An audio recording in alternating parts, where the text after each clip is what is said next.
Welcome to the Clause YouTube channel. Together, we strive for a safer, secure, and more stable world.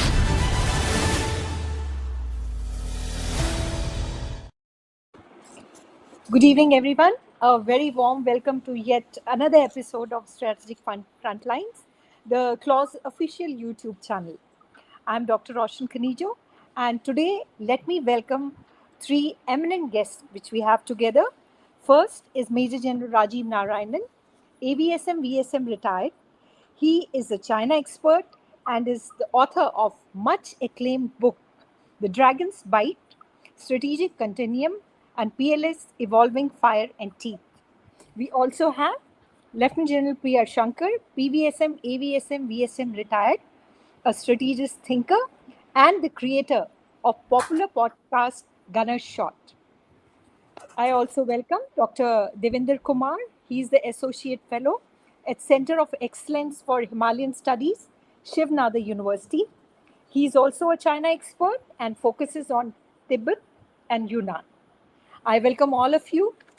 So as we all know that recently China had released a new white paper on China's national security in the new year. So we would like to discuss a little bit about it, and I'd like to flag certain issues. Firstly, I would like to ask you, what is the objective of this paper? Because till now, we have been seeing that the China has been releasing the defense white papers. So why the shift to this China's national security paper? Secondly, if we read a little bit about it, we find that the guiding ideology of the national security is political security. And it talks about the core of political security is regime security and system security. So all these things have been mentioned clearly and many times throughout the paper.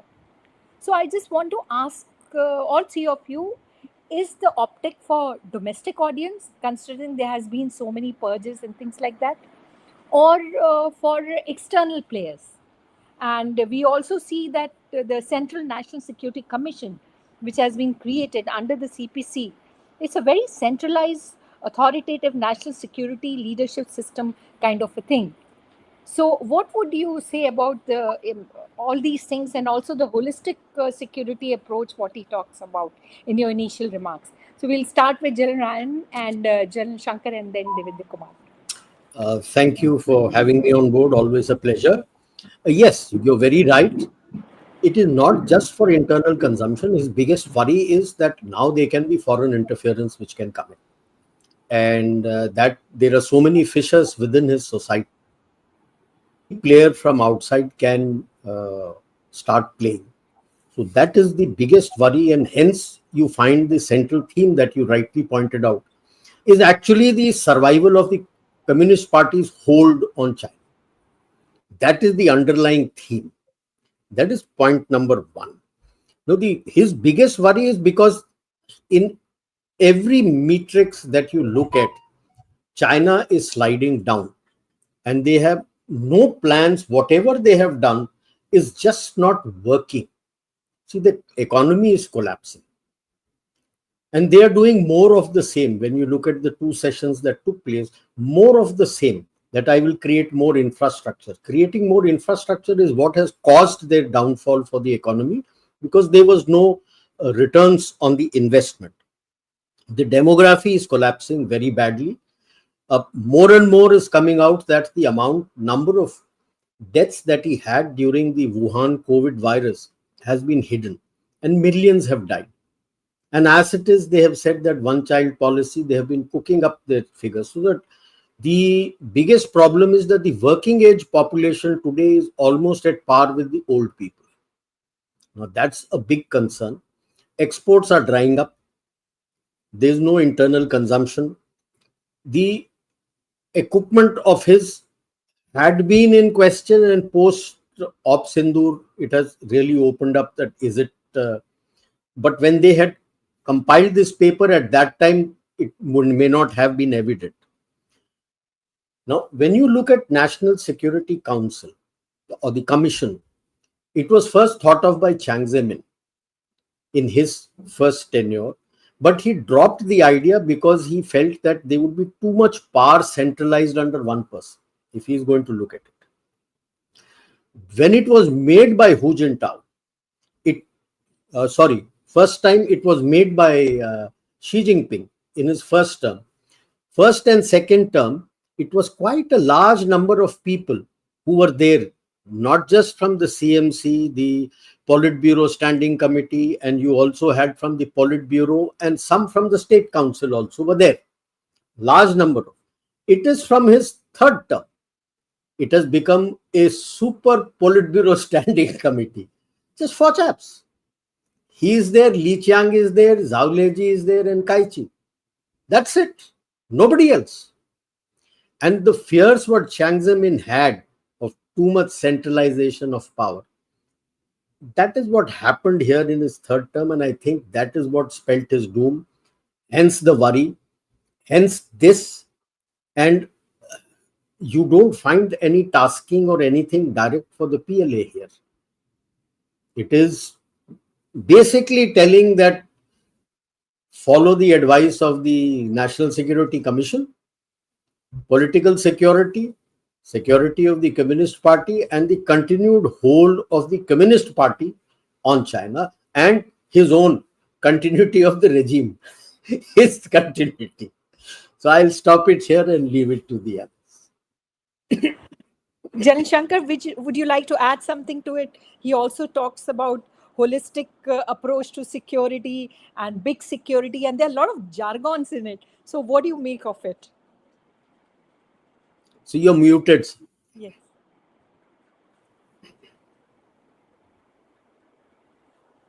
Okay, can you hear me now? Yes. Yeah. First class. See, the whole story of this is you have to view it in a slightly different manner. I view it in a different manner.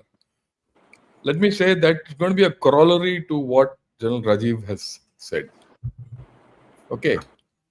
You have to see, first and foremost, till now, China has been producing white papers on defense. Yes. This is the first time they have produced a white paper on security. Now, before I came on this, I went through the State Council information website, and I went through 10 years. There's no white paper on security. That's the first thing. When you say white paper on security, it is overarching and it covers PLA.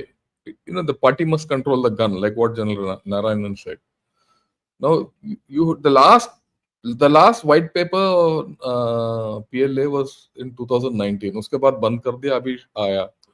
And we know there's a rift between the PLA and Xi Jinping. So this covers that up. That's the first thing. But this is not the end of the story. This is the, China's national security in the new era. New era is Xi Jinping's era. So it is his regime continuity which is coming.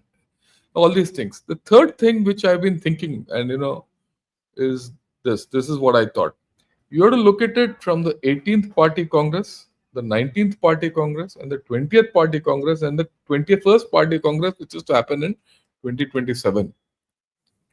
18th Party Congress was the Congress, Hu Jintao's Congress, where it was all about opening up, reform, modernization, and things like that. You read I'm not going into the verbiage now because you read it, you understand. The 19th Party Congress was the defining party Congress which put Xi Jinping's stamp on China. He said, to hell with reform, opening up and all, let's get back to hardcore communism. Right? And what is the hardcore communism all about? It was about, you give me your freedoms and I'll give you prosperity. And then common prosperity became the big theme in the 19th Party Congress. It continued. Come 20 Party Congress, and this was in October 22. You found that Chinese economy had started going down by then. And General Rajiv Narayanan and I have been discussing this from long. We spoke of decline of China at that point of time. Right? You saw a flip in the 20 Party Congress. What is the flip in the 20 Party Congress? It was no more that I'll give you, prosperity in return for your freedoms. It is, you give me your freedom and I'll give you security. That was the flip which took place in 20-party Congress. And security became the central theme of the whole thing. Security of what? Security of the communist rule over China. That is the thing. Now, from then, October 22 to now, all metrics in China, all metrics as this thing are gone down. And you've gone into regime instability at this point of time. He thought he had finished off all factions. All these factions are coming up. One. Number two, he spoke of global security, all that, common destiny and all the nonsense. But in his own periphery, no one is listening to him. His security initiative is failing. Everything is failing. But he still has this thing that he is the biggest person. Now, why has this come out? Two reasons. One, this is the in-between between the 21 party Congress, which is to be held in 27. And now, he has to have a link because the metrics of China are going down. Right. The second thing is that he sees an opportunity with trade war and Trump. He sees the American system, the Western system, is not likely to produce results for anyone. So he says, okay, let me do this. If I can securitize the whole story, I revive my economy through security, providing security. Whether this will, the way I look at it, it will not function. But that's the way China functions, right? And that's the way he's selling, because he's talking of peace, destiny, and all that nonsense. And he's himself got into a fight. He goes and supports Pakistan. He's now, in a problem with Philippines. He's now in a problem with Taiwan. He's in a problem with Japan also. And he's also in problem with, of all things, with North Korea, which is unseen, which is subterranean. He's got tensions with them. That's why North Korea has flipped to Russia.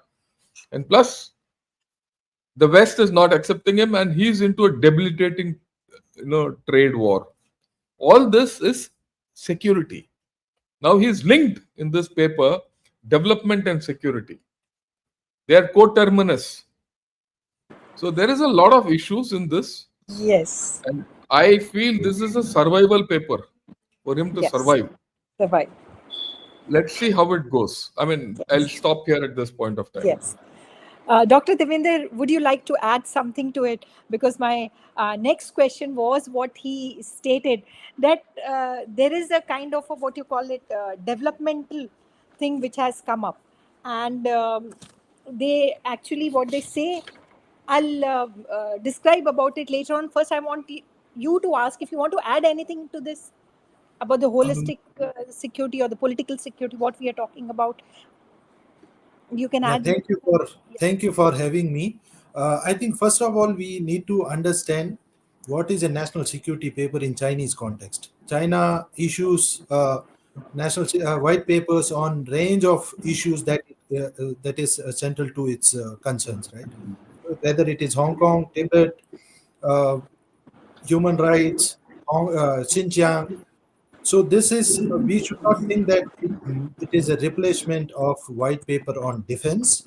It might be, I read it as a prelude to what they will be coming out with 5-year plans for national security or something like that. As General Shankar mentioned, referred to it briefly about, touched upon the issue about 27th Party Congress. So we should read this paper in that context. In the sense that they might be planning to develop a 5-year plan, which will be coterminous with 15th 5-year plan for social and economic development. Second, I think there are three major reasons why we should read this paper. First of all, one is that we have seen China exuding confidence in the context of Trump's tariffs on Chinese export.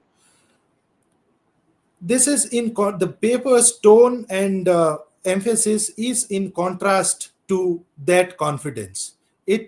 Basically the paper emphasizes or gives a sense of fragility or insecurity about what is happening, right? Whether it is economic uncertainties leading to political and social instability, or US's attempt to destabilize the regime. And here we see many instances throughout the text. One is, of course, is the emphasis on the neighborhood, coordinating security with neighborhood, and you see that there are a lot of references to how China needs to coordinate security with neighboring countries.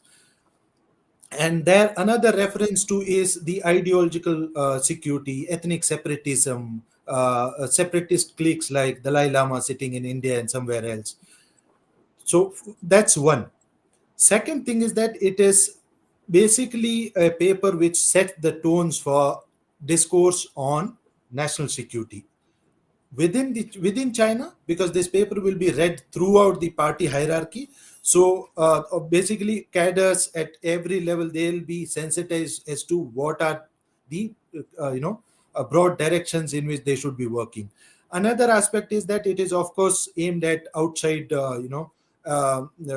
players. Outside China, and here we see a lot of references to China GSI and what China is doing in terms of global governance and the whole idea of overall national security concept.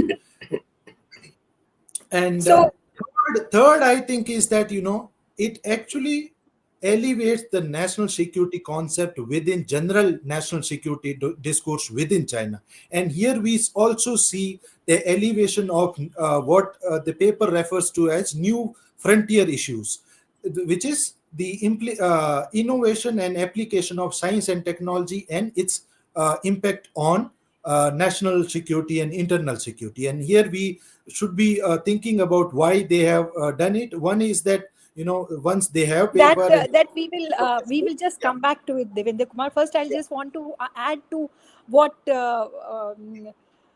General talked about before about economics and development. We find that in this paper, development has been discussed to quite some thing, and they talk about long-term development in terms of high quality development and high level security. So you need to understand what is this high level security they are talking about. Is it just a jargon, or there is some hidden meaning to it? Along with it, we find that they talk about the local government also. They say that you need to strengthen the grassroots social governance, and they want to go back to their Franco experience, which was there during Mao's time. They talk about new model for real estate development. So, does it mean that they are trying to acknowledge that these are the sectors which need attention, or if it is neglected, that some problems might come up? At the same time, they also talk about the national security laws and regulations, especially the national security legal system, what they want to strengthen. And here, what they are trying to do is, I think, organically try to bring in public security governance, social governance, foreign related national security mechanism, all in terms of a larger umbrella, which is the national security law, so that everything is centralized. So I want to know more about this kind of a thing, especially what is this high quality development and high level security is all about. So I'll start with General Shankar, then General Narayanan, and then Devendra. You see, thanks a lot. You pointed out the crux of the whole story is his lack of development or development. The very issues you mentioned, local governments are failing. Real estate has failed. I mean, these are all failures. Failures of all these in economic terms, or his military is also failing. All these threaten security. It threatens regime security. So all these have a direct connect. So what all he's telling people to do is, look, be patient. This high quality development is failing. High quality development was what? EVs, solar panels, space, robotics, everything. Today, if you see, this complete EV industry is crashing. Barring two autos, I think BYD and one more, the rest are all in loss. Solar panels are in loss today. I mean, these are the facts. Now the robotics are going into loss because there's too much competition. There's a term called Nijan or involution. As a result of which, in any sector, in every sector, there's no revival of property. Nothing. All they're doing is issuing bonds out. Who are buying these bonds? The people. The people who buy the bonds are buying from their savings. As a result, the state is becoming rich and the average Chinese is becoming poorer. When this gap between the average Chinese and the state is becoming greater, the security automatically comes into play. And that is the link or the view black hole of this whole security business and the link between development and security. So this is more of a paper which is, the way I look at it, it is quite a desperate step taken by Xi Jinping. I'll leave it at that. I think others can dilate on this. He's laughing already. Yeah. You're muted, madam. Jill You're Ryan, they're muted. talking a lot about local government also, the debt scenario and all those kind of a thing. So what are your views? Yes, see, till now they always had all these bonds that they were talking of. Only thing, the name had changed. Local government financial vehicles, they called it. Now they're calling it Yeah, bonds. please. Just give it a new dress doesn't change anything. The local government financial vehicles have collapsed. The banks are collapsing because of the NPAs. How are you going to sustain? Yes, they used to have 5-year plans. He's worried here. He's got to issue his next 15th 5-year plan next year. Okay. 2021 was when they, I think if I remember correctly, yes, 2021 was the 14th 5-year plan. But after that, in any of his sessions in March, which is supposed to, where the premier is supposed to come and bring out what all have been achieved, zero has been mentioned, especially this year's 2 sessions. Nothing has been mentioned of any economic progress. So what 5-year plan are you going to build on when the previous 5-year plan itself has collapsed? And that is why they are pushing more for development, and hinting at the biggest thing they have mentioned, that security and development go hand in hand. Cover up for what they did in this budget of increasing for budgetary allocation for both PLA, which is external budget, and internal budget, and not for anything else. More than 7% is the stated increase. Though a lot of people who have analyzed the budget say hidden things may be much more. So now here he is trying to come out with a statement that security and development go hand in hand. Now, what do you do when development has collapsed and you're only increasing security? This is a cover-up, papering over of that. That don't question me for what I'm doing for security. Unless I have security, I won't have development. He hides the fact is security for whom? In the words that you correctly pointed out, political security, regime security. He's more worried about his security than the development of the people. Hence, he's going back towards Mao. So the best thing to notice is what era of Mao are you going back to? Great leap forward or the Cultural Revolution? The more I read about him, the more it is the implementation of the Cultural Revolution. Problem which he's going to face. Mao initially had his Red Brigade. When it didn't work in 69, he brought in the PLA to support him in this. Today the PLA is not with him. And there is no Red Brigade because the populace is not with him. In 2022, when he was enforcing his election, people were out against him. Today, people are out on the streets against Communist Party, saying enough of Communist Party, we want democracy.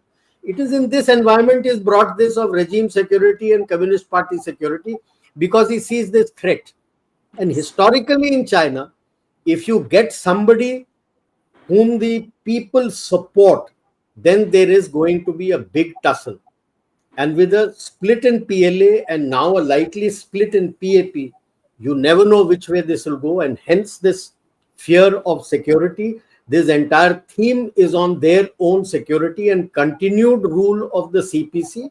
Hinting there, I think, if you read between the lines, that if we fight within ourselves, there is likelihood of a civil war. And that is, I think, is the underlying fear in the entire thing. And that's why he keeps talking of, and throw in the neighborhood security. Why? Nobody is listening to him. That was the reason why they have gone and done a deal with Philippines and say, sorry, we both will pull out from the Scarborough Shoals. Nobody is listening to him today. He went, they had their talks with the ASEAN. After that, what happened? They said, okay, okay, okay, but they've shifted the complete thing to the US and the West. That is the fear for the neighborhood. Why neighborhood? You know about it. My favorite thing, the game of Go. Yeah. You have to protect your borders and flanks. Now he's worried about his northern flank. North Korea has gone from him. He's worried about his southern flank. He can't contend me. He had to blink and push back. Now his biggest worry is his eastern seaboard. And that is where he is having a problem, hence neighborhood. If the neighborhood is not with him, then his game of Go is over. Because all flanks are threatened. Yeah, he's brought this law in, just to add one very important thing. He's brought this law in, national security law, coterminous, along with this. Why? Just watch out. There are going to be a lot of purges. Okay. I would just add purges and counter purges. Counter purges, both will be Because there. Yeah. the knives are drawn now. There is a struggle, as I had mentioned in one of my talks, struggle for the alpha space, the alpha dragon space. Alpha dragon space, yeah. The alpha dragon is the boss of all the dragons. They call themselves the dragon country.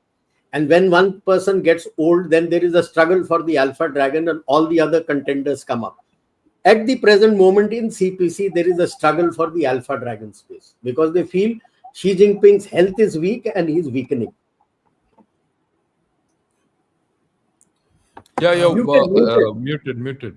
Dr. Devendra Kumar, would you like to add anything on the developmental Yeah, issue also? to And just also, add I would like to add a subsequent question to you. We're talking about the technology part. So the technology has been spoken as a double-edged sword. And initially, they used to say that we want to develop so many kinds of different technologies. But this time, what they are talking about is the legal system. They need to develop legal system. So is it to monitor various technologies? And the technologies, what they have mentioned is artificial intelligence, quantum, biotech, and autonomous driving, where they have a substantial control over it.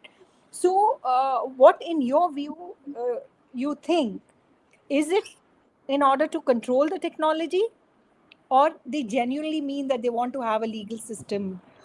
Because if you see, they have also created a law regarding foreign related rule of law in order to oversee the foreign investment security review system, so that they're going to see a lot of things in that. So you can give your views on both the issues. Okay. So first of all, on the coordination between development and security, to put it in simple language, it is about how to prevent people's disaffection from leading to mobilization against the regime. So we have seen a range of a series of examples, and some of which have been reported in internet media, such as stabbings or car ramming into crowd. And these are all signs of disaffection, the sluggish economic recovery, and hence, so the coordination between development and security means that either you prevent it and from leading to this, or if you cannot prevent by making sure that economy sails through the crisis, then control it. And that is where the state capacity comes in. And I think that is where the second point also comes in, that states capacity to deal with new challenges from emerging from new frontier areas is still weak. And that is where they are focusing, that we have to make sure that state has capacity at grassroots level in terms of technological surveillance, control, how to control population, etc. And that is where you see the references to Feng Xiao experience. Feng Xiao experience is a good example of how the party wants to bring in all elements of control at local level into one overall concept, whether it is grid system technology, or the role of local bureaucrats at grassroots level, such as urban management, uh, uh, system, etc., etc. Yeah. Okay, so my last set of question quickly is, a lot has been spoken about the global security initiative, and in this paper also there is a full para about it. So, but this global security initiative has inherent problems with it. For example, I can point two issues when it talks about, um, you have to not see as your country first, but you need to see others also, because if you see your own country first, then there'll be a total loss. Secondly, it says that no country can put its own security above the security of other countries. Now, there is an inherent problem, because every country wants to see its national interest first. No, China is also doing the same thing. If that is the case, then China should not consider Taiwan as its core area. It should not talk about all the islands in South China Sea. They should sacrifice it for the greater good. So we find a kind of a dichotomy in it. So, what are your views about it? And also, there was a para on Taiwan also, and it stated that generally the narrative has been very aggressive exercises and verbal duels, but in this para it mentions that they want to support the patriotic unification forces on the island, and they want to go to the emotional link of the Taiwanese. So is it a carrot and stick kind of approach what they are trying to do? So I'll start with Jill Ryan first, and then the Okay. others. You're very true. See, there have been no takers for the GSI for the very fact that China for itself follows the concept is what is mine, let us discuss what is yours. And that's where the whole problem starts. If he's so that is where the problem starts. And his biggest concern today, like I told him, is eastern flank, because the northern is gone, the southern is gone. Asia Pacific today has collapsed economically. Asia Pacific today economically is irrelevant. He's still living in the past. He hesitates to call Indo-Pacific region because then he has to accept that India is rising and India has come into the picture. Now, if he cannot do that, I'm sorry, he is not going to, because to be able to resolve a problem, you have to accept that there is a problem. That they cannot accept. That is the biggest problem I see in this issue that they have. As far as Taiwan is concerned, I will give you what I could dredge and find out about the latest exercise, which they had supposed to have been done for 7 days in April, which they said they're going to blockade China. Now, when he announced that, by then what had happened is the Eastern Theater commander had been purged. Okay. And Hervé Dong had also been purged. Hervé Dong looked after the ops part. Chang Yuzhia looks after the force development and technology and everything. Hervé Dong looked after the ops part. Eastern Theater Command.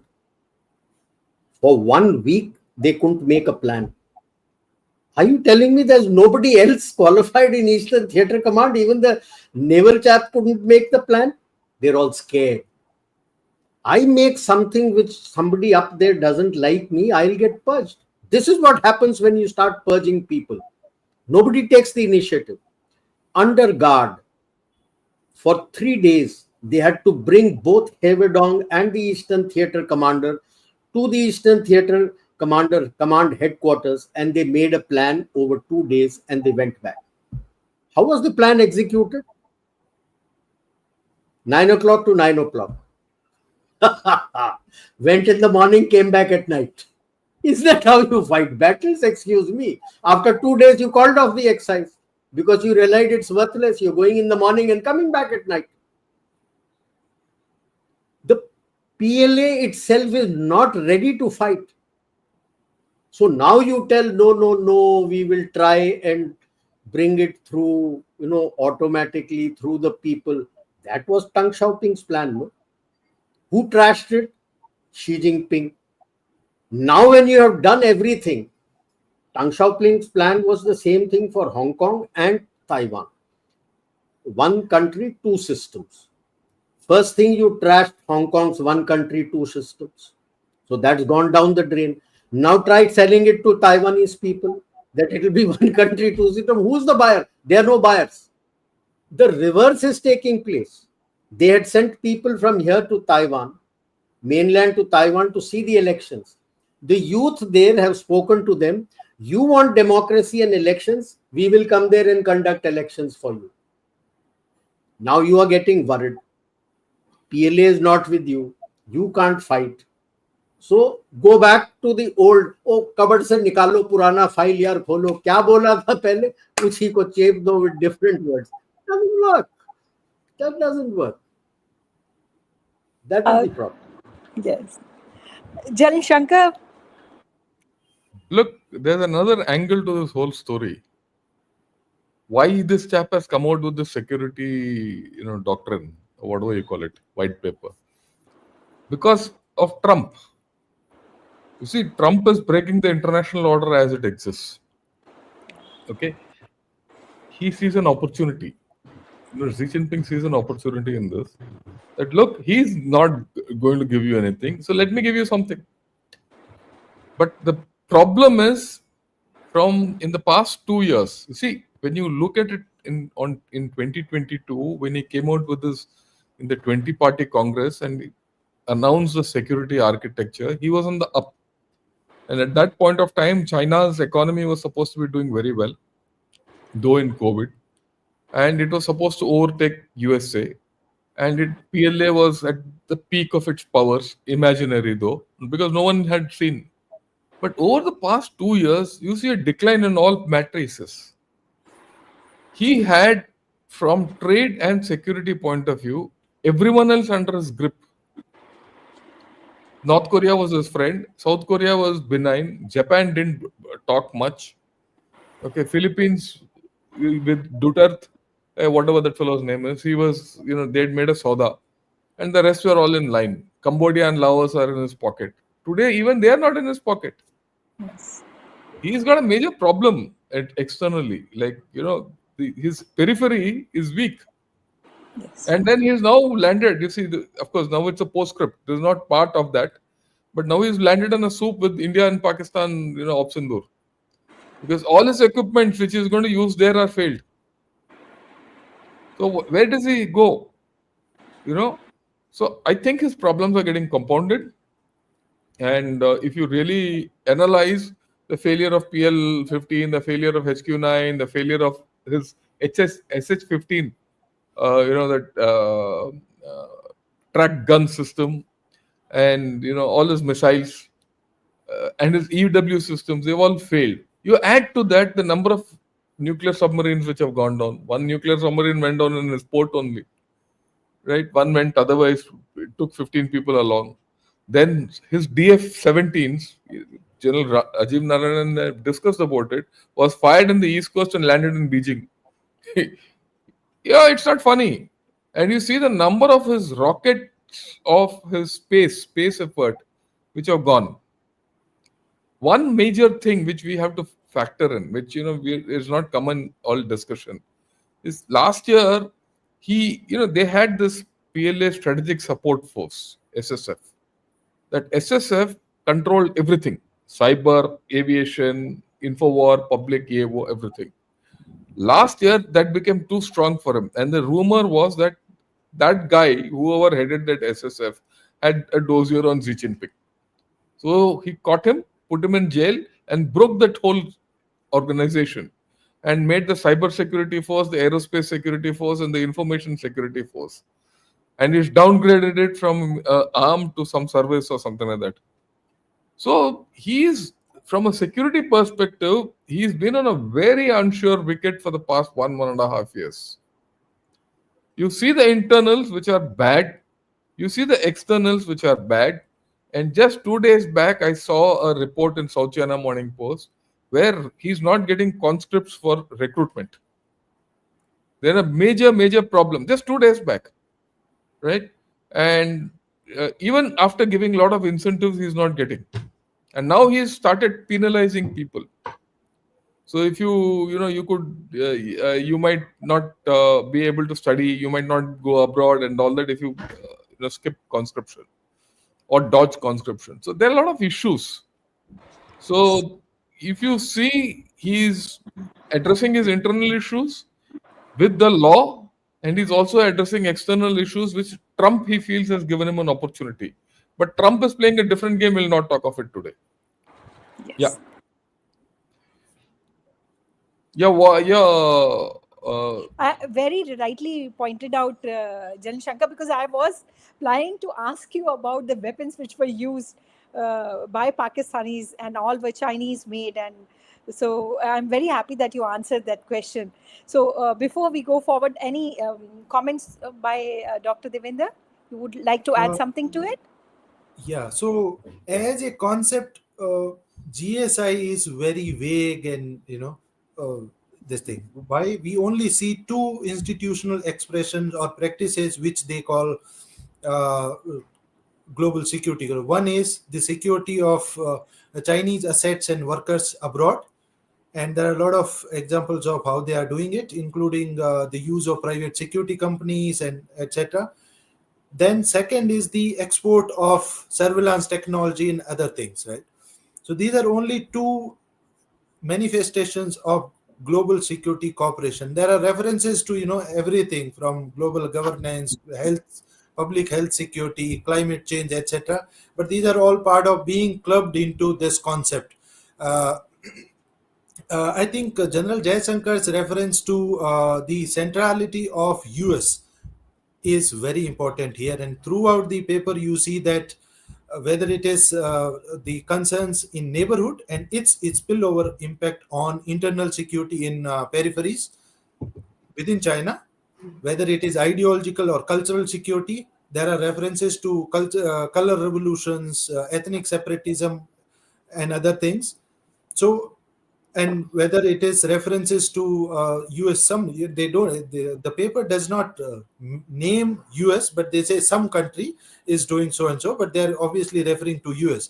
So, in terms of the priority of issues, they have the paper has reiterated the previous position. For example, it's saying about what it's saying about Russia is what they have already been talking about.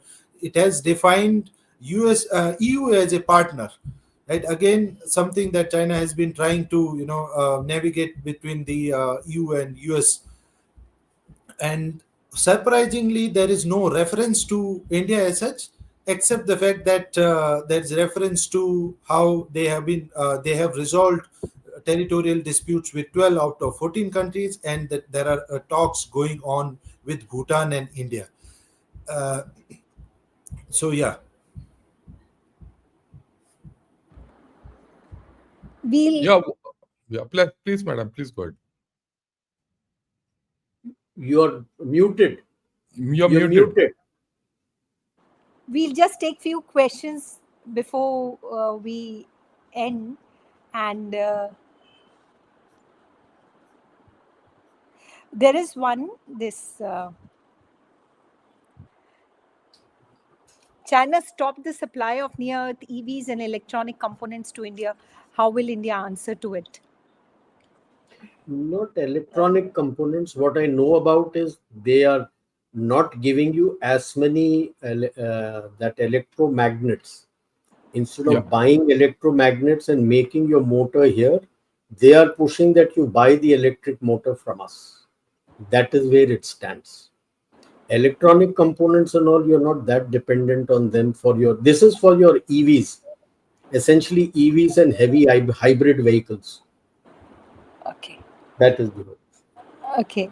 And I think we are short on time. So any last points from any of you before we end the session? We'll start with General Narayan. Yeah, you see, his biggest worry is that he has an internal security issue. There are deep fissures, societal fissures, fissures in PLA, fissures in the Communist Party. His northern flank is not secure, his southern flank is not secure, and he's having problems in the eastern seaboard side.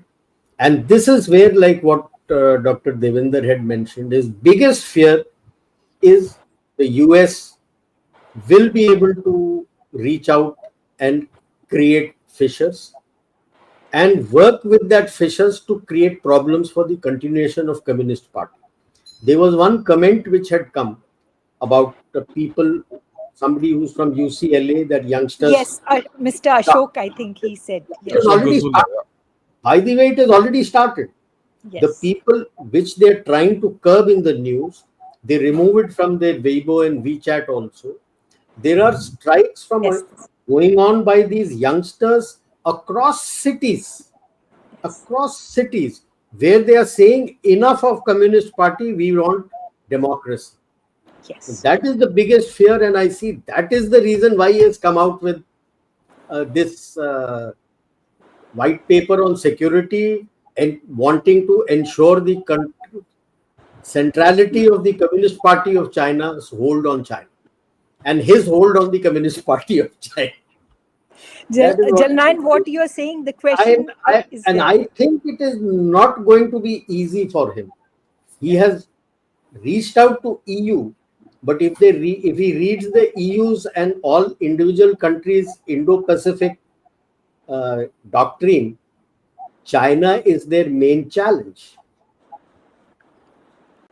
Yes. China, everybody has mentioned China is the challenge. Yes. So it's not going to be easy. It would be interesting to see how things pan off in the coming years. Yeah, there's What one more you- question for General Narayanan, which Yes. is by a person called Right Geek Project. I'd like request you to, it's a start question. I can't put it on. It's yeah. Yeah. It says Is General US Narayanan. yes. Is US removing Yeah, its I read troops that. from the Yes. EU to go to the war The- with China? Yes, initially they started the pivot to Asia, everything rebalancing Asia. Nothing was done. Yeah.